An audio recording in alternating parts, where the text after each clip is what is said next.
विधानसभा चुनाव 2025 एनडीए की सफलता और महागठबंधन की हार के पीछे की कहानी आज हम गहराई से विश्लेषण करेंगे, क्योंकि एनडीए ने जबरदस्त जीत हासिल की और महागठबंधन को इस बार कहां चूकों का सामना करना पड़ा। नतीजे साफ हैं। एनडीए ने 202 में से लगभग 202 सीटें जीतकर एक बड़ा पारी मारी है। वहीं महागठबंधन यानी इंडिया ब्लॉक को सिर्फ 33 सीटों का सफाया हाथ लगा। प्रधानमंत्री मोदी और एनडीए नेताओं ने इस जीत को लोकतंत्र की जीत और विकास में जनता का भरोसा बताया। अब बात करते हैं कि एनडीए इस चुनाव में इतनी ताकत क्यों दिखा पाई। विश्लेषकों के मुताबिक इसके पीछे कुछ प्रमुख कारक थे। जंगल राज, डर को जोर देना। एनडीए ने पुराने जंगल राज के खौफ की रणनीति का बखूबी उपयोग किया।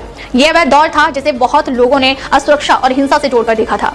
इस डर की कहानी एनडीए ने विकास व कानून व्यवस्था की गारंटी के साथ जोड़कर गढ़ी और यह संदेश दिया कि अगर महागठबंधन वापस आएगा तो फिर से अस्थिरता हो सकती है। विस्तारित जातिगत गठजोड़। एनडीए ने केवल पुराने वोट बैंकों पर भरोसा नहीं किया, उसने जातिगत जमीन पर अपनी नींव व्यापक बनाई। खासकर ईबीसी यानी इकोनॉमिकली बैकवर्ड क्लासेस और अन्य पिछड़े वर्गों यानी दलित, कुशवाहा, पासवान को जोड़ने की रणनीति नजदीकी से काम आई।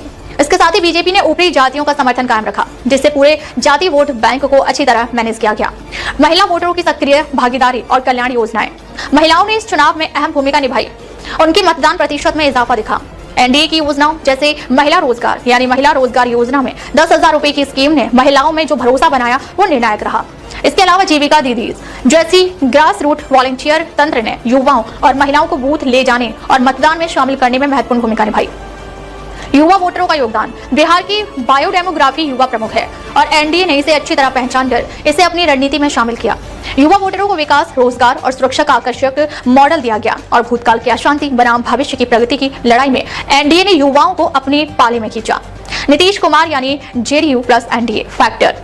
नीतीश कुमार की छवि बिहार में स्थिरता और सुशासन का प्रतीक रही है। एनडीए में सीट बंटवारा संतुलित था। बीजेपी और जेडीयू के बीच गठजोड़ ने दोनों को मजबूत चुनावी स्थिति दी।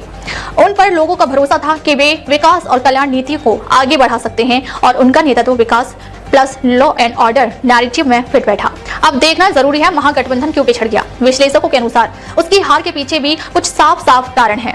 संकीर्ण जातिगत रणनीति। महागठबंधन का वोट बेस ज्यादातर मुस्लिम प्लस यादव यानी एमवाई तक सीमित रह गया। विपक्ष ने ईबीसी पिछड़े वर्गों में उतनी सफलता हासिल नहीं की जितनी एनडीए ने, जिससे उसका सामाजिक गठबंधन कमजोर पड़ा। वोट चोरी यानी मत चोरी का दावा, लेकिन असर कम। कांग्रेस और अन्य महागठबंधन पार्टियों ने लगातार मत चोरी का आरोप लगाया, लेकिन यह रणनीति जनता को इतनी गहराई से नहीं भा सकी।